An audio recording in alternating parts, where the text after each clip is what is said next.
So my research, I'm an economist, and a lot of what I do is work with economic modeling teams, both our own and other modeling teams, to really try to understand the potential outcomes of energy policy and climate policy in the United States, both at the federal level, but also international agreements, and what might be the outcomes of state level policies.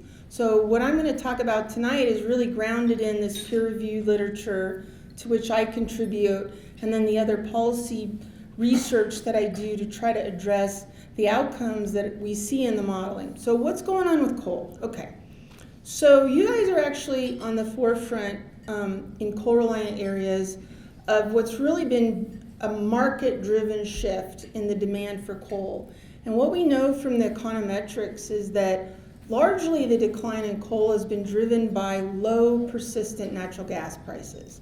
And this is, it's tempting to say, oh, it was this regulation or that regulation, but the data actually say it's really a function so far largely of supply and demand and the substitutes for coal in the power sector. And that's largely the kind of coal that comes out of the Powder River Basin.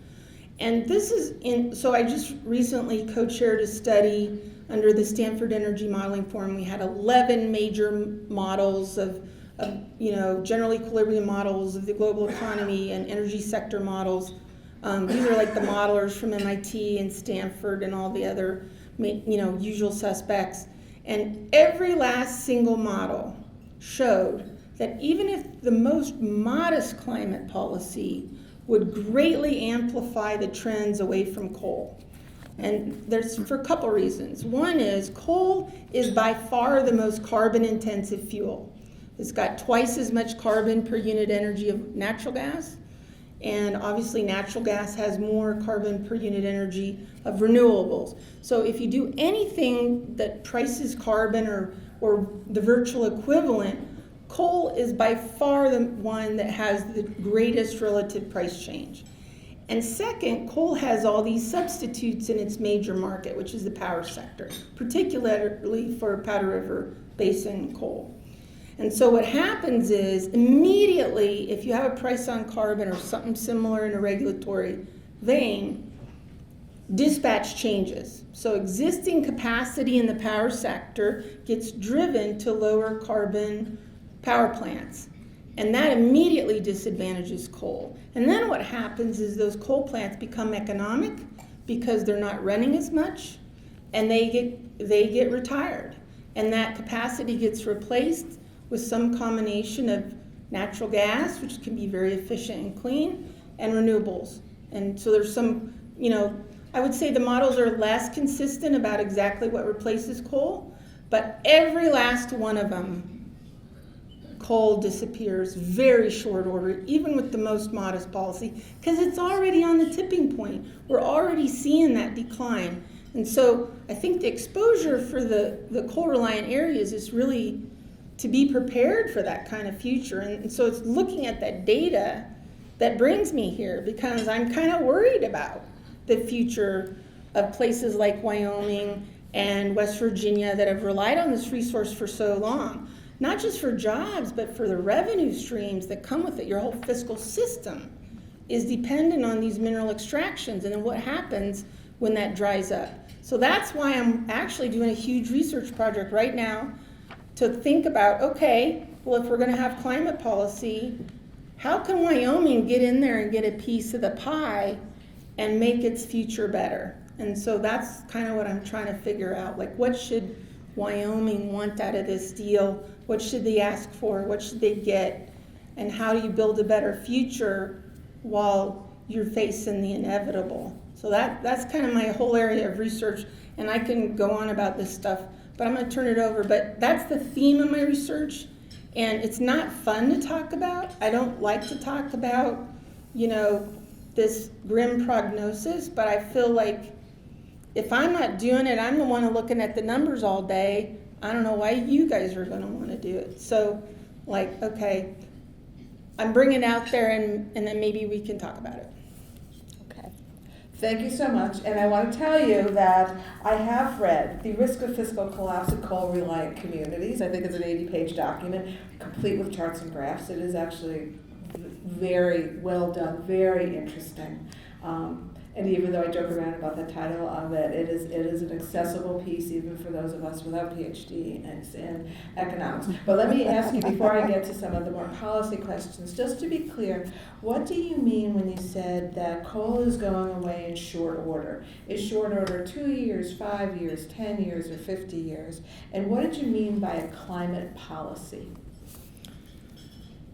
So short order is like within 5 years. So I'll just give you some modeling results. If the United States adopted a tax on carbon of about $25 per ton of CO2, which is about 23 cents per gallon of gas, really not that high, coal production from the Powder River Basin would decline by 95% in 5 years, according to the Department of Energy's own modeling. Okay, this is not even my modeling. So you got like 5 years of dwindling resource production and the revenue that goes with it. So that's what I mean by short order. Now you could say, all right, well, we're not going to have a carbon tax. Maybe we'll do something else.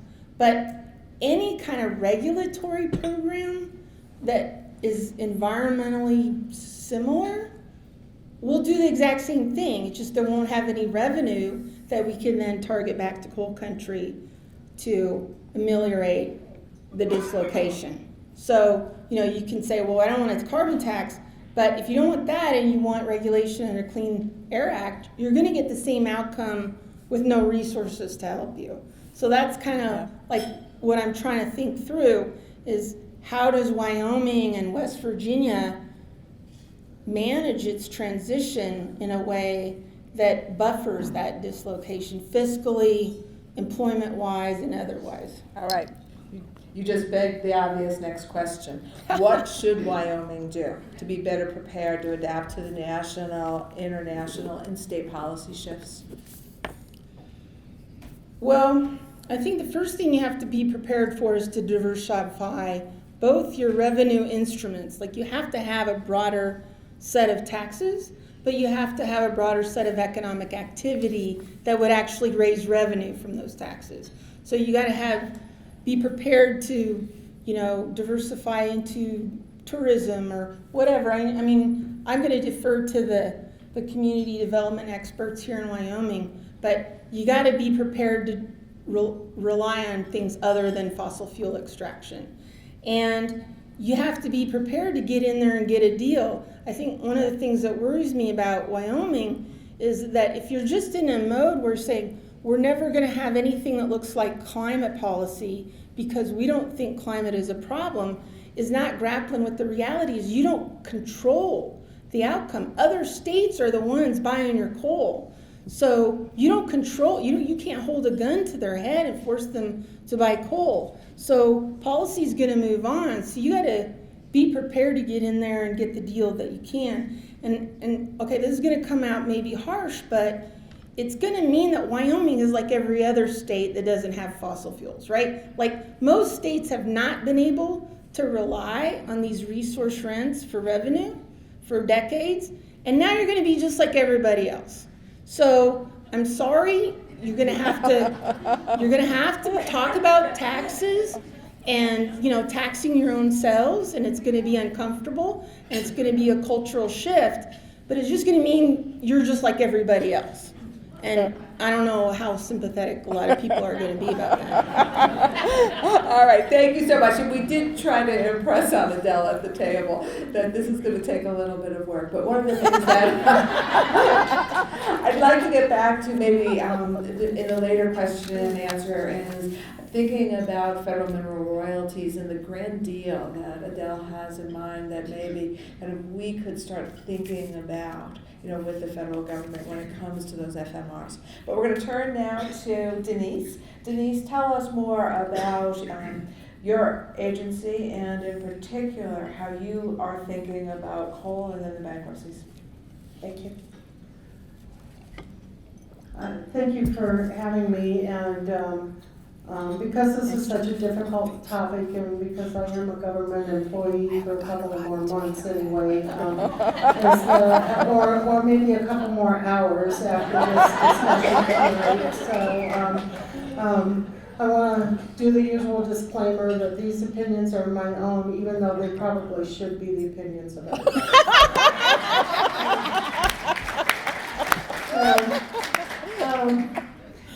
The Public Service Commission regulates utilities, and they the mantra the first mantra you learn is basically safe, adequate, and reliable service at affordable rates or reasonable rates. And so that's really what my whole job works around. The Office of Consumer Advocate is 6 people within the Public Service Commission that represents the public interest. That's the way the statute reads. We don't represent any particular customer group or individual customers, but just the general body of ratepayers within the state. A lot of what we do is economic. Of course, we're very interested in reliability, which goes along with that. So those are the 2 things that we really focus on in terms of utility rates, the economics of those utility rates, and are the lights going to stay on. And so my background is accounting, but I've been doing this 42 years, 28 of them in Wyoming. And I'm a kid that came from Detroit, and so it's a little bit of a culture shock to come to Wyoming and see the difference in thinking about things. A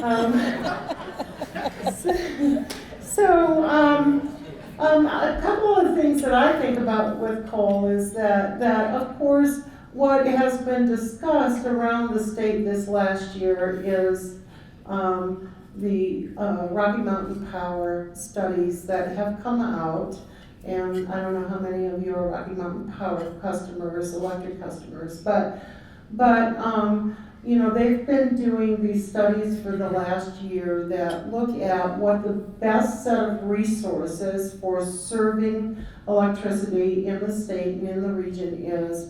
And it's a long-term study. It's a 20-year study with a focus on the first 3 to 5 years. And it shows that over the next 10 years, some of the Wyoming coal plants economically don't carry their weight, that they should be closed and replaced. Now that carries a lot of different ramifications for ratepayers, because those plants are not all paid for right now, and the company legally, the utilities legally have a right to be reimbursed for those kind of power plants.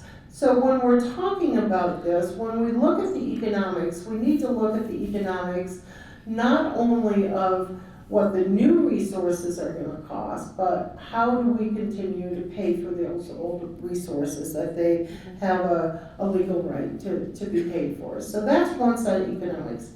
The other thing is, our office does not set policy. We follow the policy of the legislature that's set. So we are not policy makers, we are policy followers. And so we're relatively indifferent. We are also not, and I've told this to the legislature and survived the discussion, we are not economic development people. Our job is very specific to represent ratepayers and look at the economics of utilities. And so if the legislature wants to set a policy that says electric customers pay for every road or school in the state, we'll make sure that happens. If you want to set a policy that says, part of the cost now needs to be community impact costs, we'll make that happen. But that's going to affect everybody in the state relative to their electric rates then. And you need to be aware of that. So I will stop with that and say that the one thing we need to remember really is a lot of the replacement power, if these coal plants close, is going to come from solar and wind and batteries. And that scale of solar, wind, and batteries in this state is pretty untested, and there's a lot of nervousness about the reliability of putting that much, that soon, that fast. I know there are studies that say it works and so forth, but implementing it makes people nervous. The last thing I'll say is that there is time to transition, and I am a huge believer. I am not personally or our office trying to save coal or stop coal. We are indifferent on that. But if the studies are showing what they're showing, that coal is going away, let's use this to transition. Let's not just say what we always say, oh my gosh, give us one more boom and we won't screw it up. Great, thank you. Okay. So Denise, I want to ask you a couple of questions about coal and then some about wind and solar and a little bit about the bankruptcies in your office. So I am curious in general, what are the challenges that we need to address regarding kind of just even the coal plant retirements in relationship to the grid and for we as ratepayers in the state? Well, we don't have a lot to do with the retirements of the coal mines. The one thing that does make us nervous is some of those power plants rely on one mine that's next to them, the one in Kemner, particularly. And if that mine closes before they're ready to close the power plant, we have a problem. And so that's an issue. But generally, it's just going to be, is there another source of coal that's economic that can come in? So we have a lot less to directly worry about with the bankruptcies. In terms of the grid and reliability, that's what we're really nervous about, is that and what we have seen is there were a lot of people that were hoping these coal plants would all close right at once, because of environmental and carbon things. The studies have spaced it out. So some of them are likely to close in 23, some in 25, some in 28, some in 32. So we have some time to really address the transition, both in terms of cost, in terms of the Wyoming economy, and in terms of the grid. Because if we start to put a lot of wind, solar, and batteries in, and there's a problem, then there's still time to step back and say, let's see what we need to do now. Okay, I think I only have time for one more. But Adele had mentioned that, the notion that we can kind of hold on to coal in part isn't borne out by the analysis that's done by the experts, in part because these other technologies, they're coming in fast. And so, Denise, you've talked a little bit and intimated that there could be some issues with having mass scale wind, maybe solar. What are some of those issues? And then can you talk just really briefly about localized options and what they mean? Localized power options? Mm-hmm. Okay, Net so. metering. Oh, net metering, okay. So, let me start with that one first, is that a lot of people are talking about if you put solar on your roof or a windmill in your backyard and you provide your own power or power to the grid. The legislature, the Corporations Committee is currently taking that up because there are questions about whether those people are being subsidized and that are doing that, and if in the long run the rest of the ratepayers are paying more than they should for that. So that's a question that will be taken up by corporations and the legislature this year. Our economics show that we did some studies for Corporations Committee and they show that there that there is a subsidy right now, the way the law is written, so that's being examined. I don't have a position on good or bad, I just think that it should be a fair payment to people that do that. In terms of reliability, the reliability comes really with the fact that solar is so cheap during the day, but then goes away as soon as it's dark. And so, and the wind usually is not blowing at the peak times. And so that's where the batteries are coming into play, and that's a new technology for us. I mean, the PacifiCorp is talking about putting in 3,000 megawatts of batteries, and right now they have a couple hundred on the system. So it's really a technology that hasn't been used very much in Wyoming, and we're just not sure, and especially with the very large industries that really want absolute no 1 second, 2 second, 10-second blip.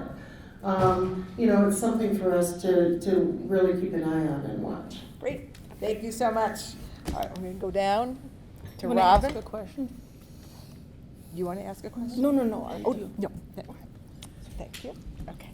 Okay, I think I'm here at the table to talk to you about the human side of this discussion. I had the privilege of being in Gillette the day after Black Jill closed, and I want to tell you it was devastating.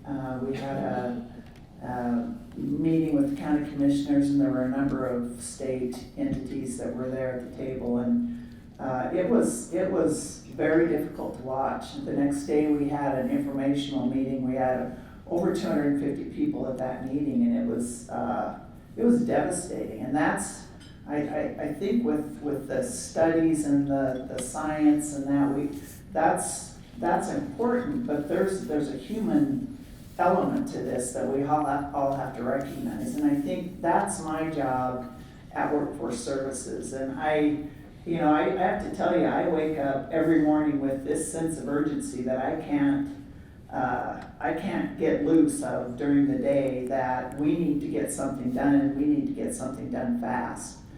As I indicated, we've got 20 we're across this state, and we've got what's called WIOA funds, Workforce Innovation and Opportunity Act funds that we can help people with dislocated miners for. We've got support services, but part of the problem is our workforce centers are known as unemployment offices.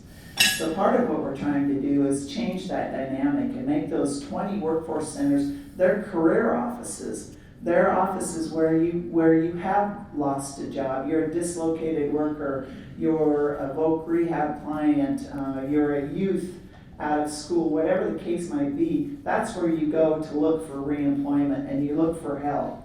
So that is something that we're trying to change, a conversation that we're trying to change in order to help the miners and help anybody in Wyoming that is dislocated from their job or suffers some of these other circumstances. But I also want to say that we've all kind of, it was probably happening before I was there as well, but it's been a wake up to me to recognize that we can't sit back and just let things happen. We've got to be proactive. And so one of the things we did right after the closure of the Black Jill mine, and I mean, we had people on the ground, and we had a number of unemployment claims, and we had wage issues, and we had HSA payments that weren't made. So one of the things we did was we started going back and debriefing. Okay, when this happens again, if it does happen again, or if we have a layoff that we even know about, what are we going to do, and what are we going to do better? So we started a strategy plan. We've actually got a rapid response plan already in place, but we're working on that to better that plan. But we also went to our Department of Labor partners. In 2017, with the closure of some mines, we had actually applied for funding to help dislocated workers, miners, And those funds were granted, but they were only to specific mines in the state. So they could only help miners that were actually laid off from specific mines. So what we did is we went back to the Department of Labor and we said, hey, you know, we've got a situation in Wyoming. We need to have the ability on the fly to help miners from any of these mines that might be laid off. So we got them to amend that grant fund to allow us, it's for any mine now in Wyoming. We also got additional funding for that. So we've got the ability to assist and we've got the ability to help, whether it's through the power grant funds, which is where the funds I was just talking about. We also applied for more apprenticeship funds that will help us get people actually into a job making money while they're also learning a skill. Or we're looking at transferable skills. What skills do you have? And this is all taking place in those workforce career centers I talked about. What skills do you have that are transferable? We know we've got individuals in the Trona mines that are aging out. They have a retirement issue there, and they don't have people, skilled workers to come into those mines. So we're starting to look at what are those transferable skills so we can help you into these other places. So we're being proactive as we do that. Another program we're looking at, and again, this comes from the sense of urgency that we've got now that we need to get something done. We need to help these workers. We have a Wyoming Grown program, and in the past, it was initiated in 2015. In the past, what it was is we had parents and grandparents and friends applying to our Wyoming Grown individuals and asking, hey, you know, I've got this person that's out of state, they have this contact with Wyoming. Why don't you send a letter to them, see if they want to come back to Wyoming, see if they want to come back and find a job. So the governor would actually sign a personal letter, send it out to the individuals, see if we could get some people back. And we had some pretty good numbers initially. But what we're doing now is we're changing that up. We're not waiting for people to apply and have us go out and reach people. What we're doing is we're piloting with individual businesses around the state. We're saying, hey, you come to us and you tell us when you need a skilled worker in a particular area. And what we're gonna do is we're gonna reach out proactively through social media. We're gonna reach out and grab these people that we know might have Wyoming contacts. We're gonna tell them we've got this business in this community and they want your skills. Are you willing to come back? And here's all the benefits that you might get from coming back. So what I'm saying is we're reaching out and trying to affect the human element of all of this. And we've got a lot of programs, we've got a lot of ideas, we've got some passionate people out there working on it. But I gotta tell you, it's gonna take all of us.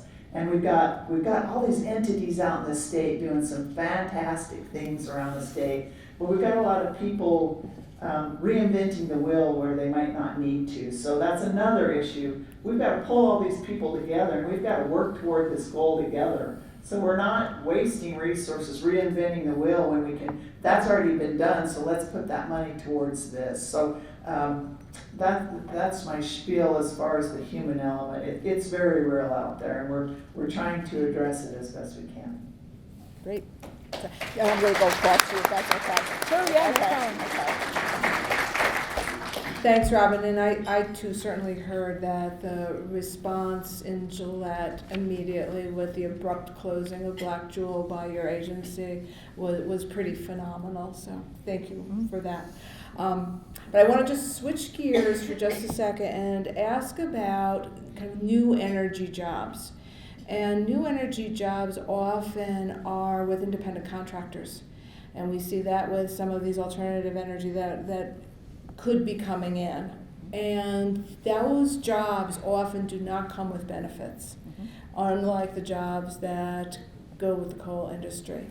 And so I'm curious if you and your agency have thought some about the impact of having independent contractors without health insurance, without retirement, things like that. Thank you. That's a great question, and that was actually some of the main issues that we heard from the miners that were asked to go home from the Black Jewel. What are they going to do for health insurance? What are they going to do for retirement? They couldn't access. I talked to one gentleman. His retirement account, he could have gotten into that to help him out during this time frame. he couldn't access it because they were frozen. Unfortunately, because the funds that we get through the WIOA account, or through our WIOA funds, they don't pay insurance costs. They don't pay mortgage costs. But what they will do is help pay some medical costs. So I was recently, I think, misquoted in the newspaper saying that we can pay health insurance. We can't pay health insurance.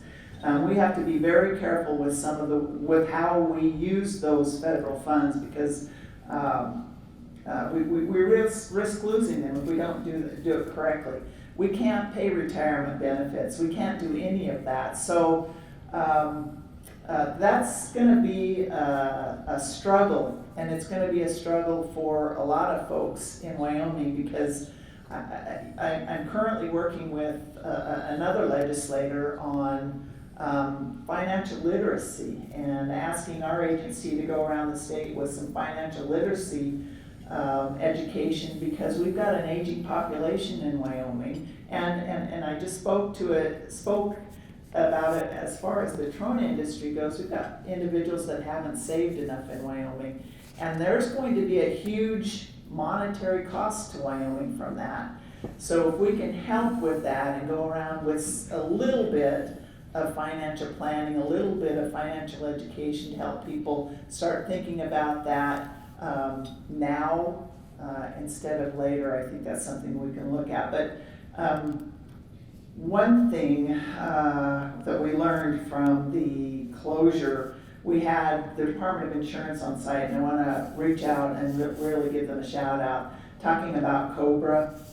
Now, certainly COBRA is only an option there if you currently had health insurance and then you were released, and it's an option because that COBRA plan or that health insurance plan goes forward. That wasn't the case with the mine closure at Black Jewel, so that wasn't an option. But what the Department of Insurance was able to do is they got with HHS, and they had HHS extend that market time frame where you were able to get into the market and sign on to some of those insurance plans through the marketplace.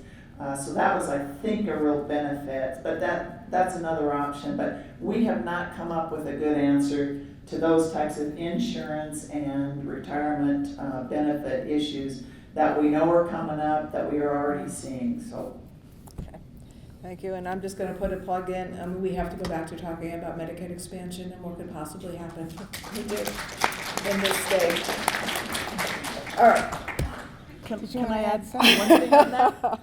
I'm just going to add one thing on that. We spoke to Kansas as it related to this very issue.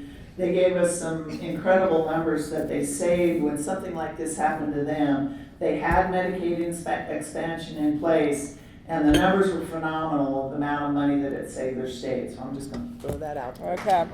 And honestly, as a member of the Revenue Committee, we'll be taking up that issue in 2 weeks.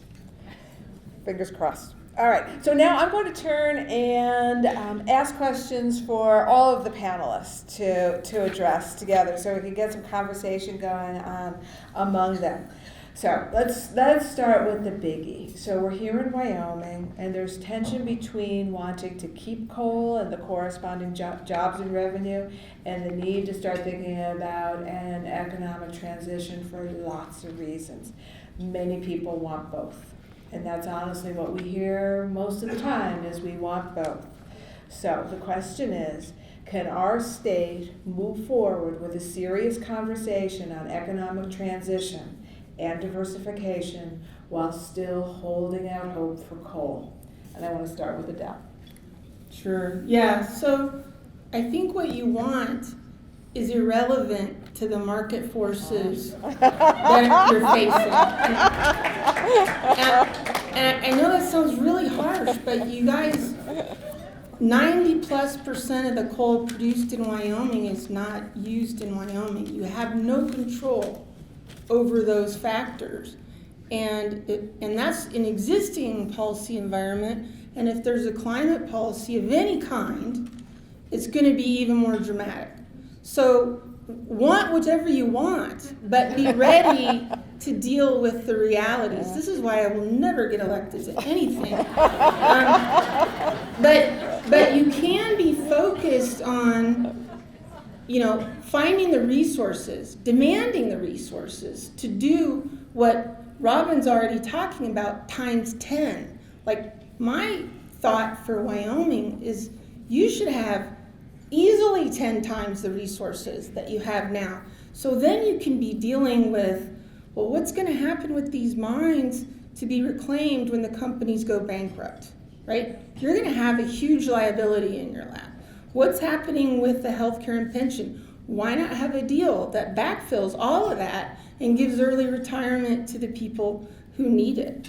What about the lost tax liabilities of state and local governments when they have to get in line in bankruptcy court? How are they supposed to refill their pockets that they were due long since? But because the coal companies are extremely sophisticated about their bankruptcy and they know how to work the system, the local jurisdictions are left trying to go up against those guys in court, and it's not easy. And then doing all the workforce development and all those things that Robin was talking about.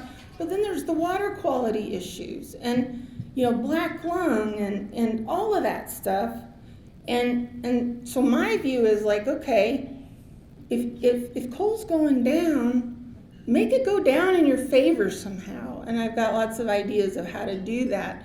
I mean, I know that's probably not a welcome message, but if you don't play in that policy process starting now, you're going to lose and you're going to get nothing at the end of the day. So my own advice to Wyoming legislators is to say, get ahead of this. I mean, you're already behind. You're not going to get ahead, but get more ahead than you are now and get sophisticated about, getting in there in DC and getting your piece of the pie, because you have a hugely compelling story. Like everything Robin just said, illustrates all the needs. And I think, the people I talk to who are worried about the climate challenge would gladly make this deal with states like Wyoming to make that happen. And you all could end up being better off than you were before. That's my sense of the data. All right.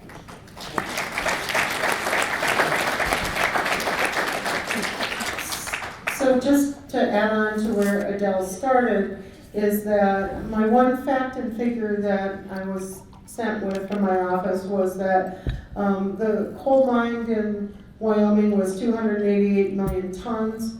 26 million of that was burned in Wyoming coal plants, and we get about 15% of that for our own use. So we're talking about 2% of the coal mined here actually under or being used for Wyoming citizens, and that's not going to save a mine.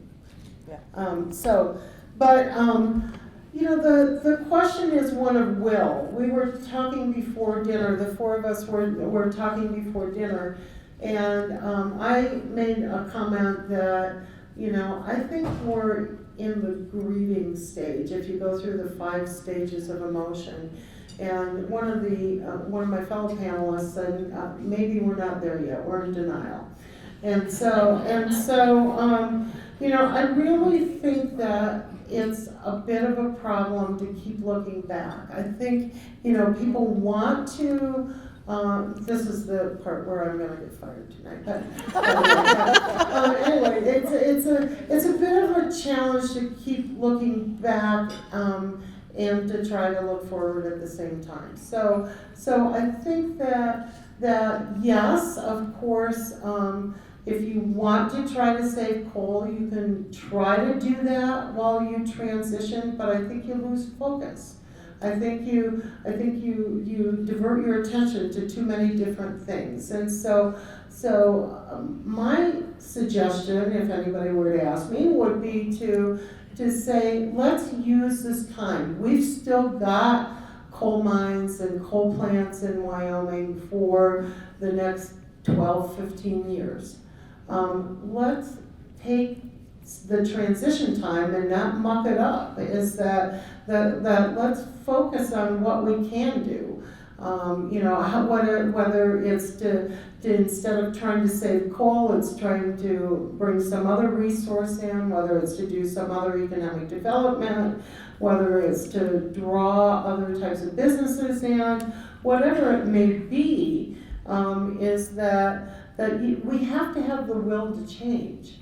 And to me, that's the hardest part that we have with Wyoming leadership right now, is that they're so ingrained in trying to save something that's unsavable at this point, that we need somebody to step up and provide a dose of reality.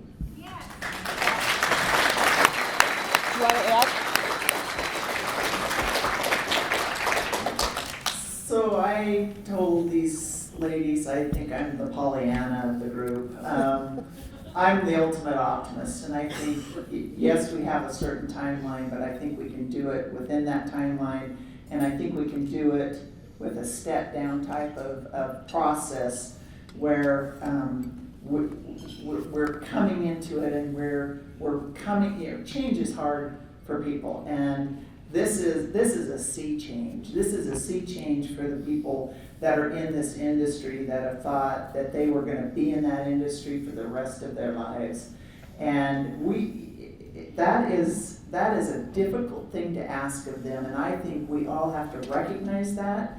We have to deal with that. We have to help them come around to the fact, and that's, whether that's through offering the education. We've got so many opportunities out there for re-education and retraining and just complete career changes. We've had money spent on helping a minor go and get his real estate license. We had 2 individuals go to nursing school. So this is going to be a process, and I think we have to recognize that, and we have to appreciate the fact that it's going to take some time. And like I say, I have this sense of urgency. Maybe we don't have that time, but on the flip side, we're going to have to recognize it's going to take some thought changing and thought process. So, Yeah, great, thank you.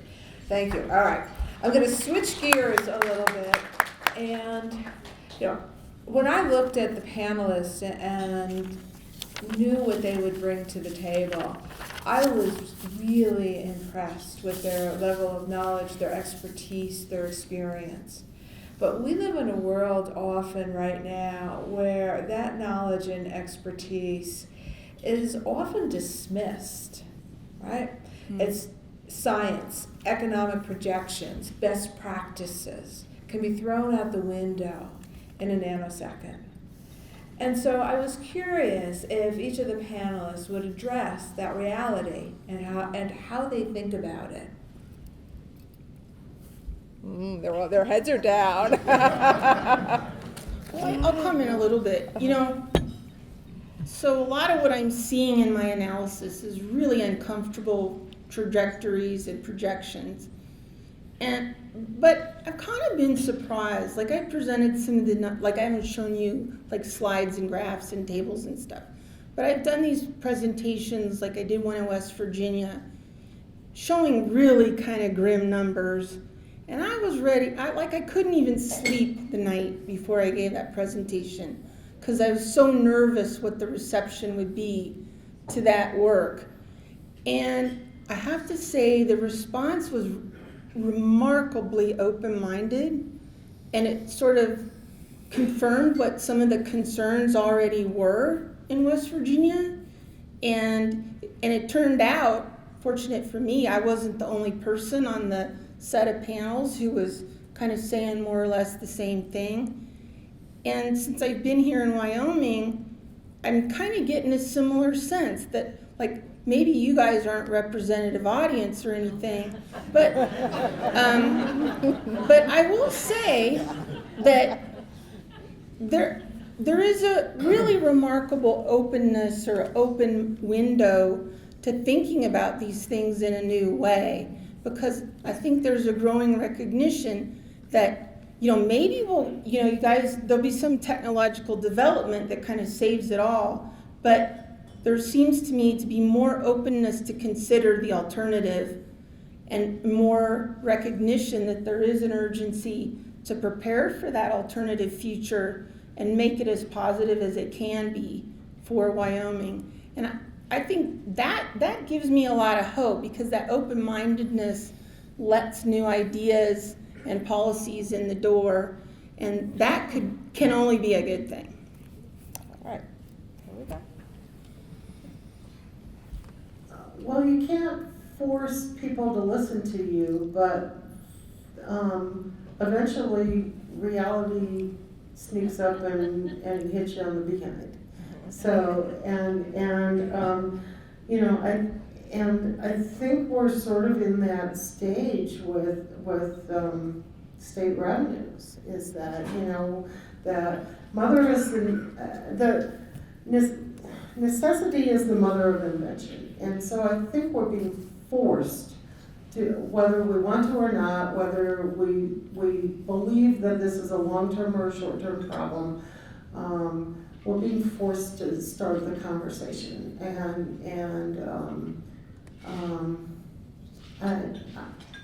I don't have much more to say, because people start to have their minds made up, but when they see their neighbors and Robin, I do feel for you. I was in Kenner when people were told what the latest plan for the power plants and the mines were, and so they see it.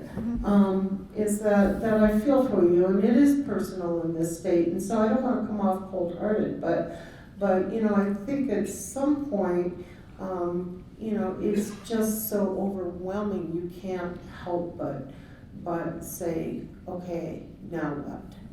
Okay. And Robin? So before this job, a couple jobs previous to that, I was on the State Board of Equalization, and I was looking at Wyoming's mineral taxation laws and the conversations that were going on at that time. And then I went to the PSC and was listening to those conversations on the Public Service Commission and reading the IRPs that were submitted, and looking at what was coming. And so now I'm still reading the paper, reading it from a little bit different viewpoint, and I think the conversation is changing. I think that people are coming to, it's a change, it's a process. I think that people, whatever they believe, if they believe the science or not, they certainly believe the markets, and they certainly believe what's going on in the markets. So regardless of the science, the change is there, and the change is happening, and I think the conversation is changing to recognize that. And regardless of what the cause is, I think that movement is starting to happen. Okay. All right, so my last question before we open it up to you is, if each of you could give one piece of advice to the governor and legislative leadership, what would it be? Look forward. Wyoming has changed over the years. We used to have coal furnaces. We used to have trains that ran on coal. We have a lot of ghost towns in this town. My husband sitting there is a history buff, and he'll tell me this crossing the road used to be 1,000 people. Things change. We don't make buggy whips anymore, and so look forward. Let's reinvent ourselves. We have a great state. We have fantastic resources. I every time I go to Thermopolis, I wonder why I'm the only one there. It's the Wind Rivers are some of my favorite places. Let's reinvent ourselves.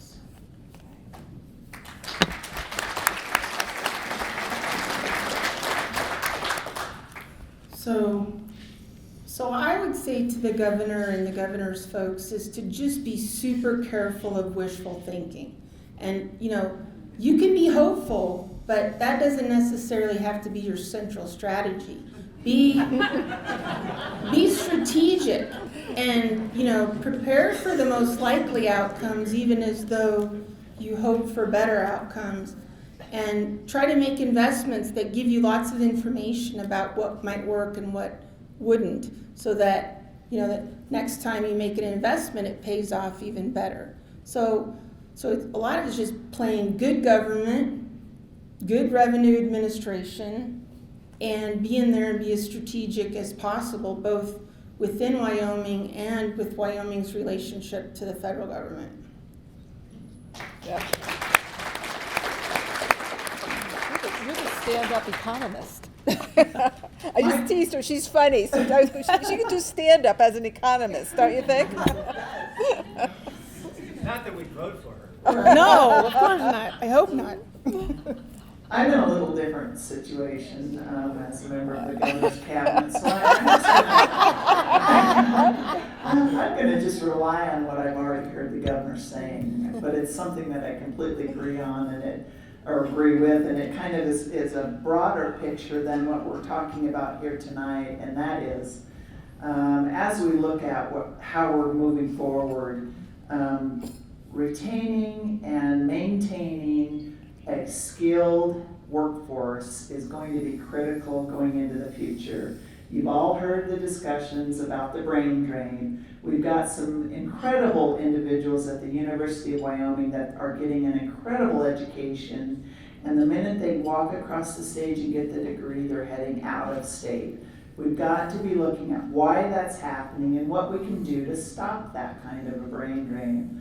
As well, we've also got an aging population. I just alluded to that earlier. We've got to deal with that issue, and we've got to address it. So we've also got a number of federal overlay to the work that we do that doesn't recognize it's a one-stop or one-fits-all kind of legislation, federal legislation that doesn't fit our state. And I think that we've got to have congressional leaders that are recognizing that and helping us to fit that, to fit Wyoming and some of our rural long distances. So I think that it's more, I would look at it as a broader, big picture of retaining and maintaining the skilled workforce that we need in Wyoming in order to grow some of the business and get the diversity we've been talking about tonight.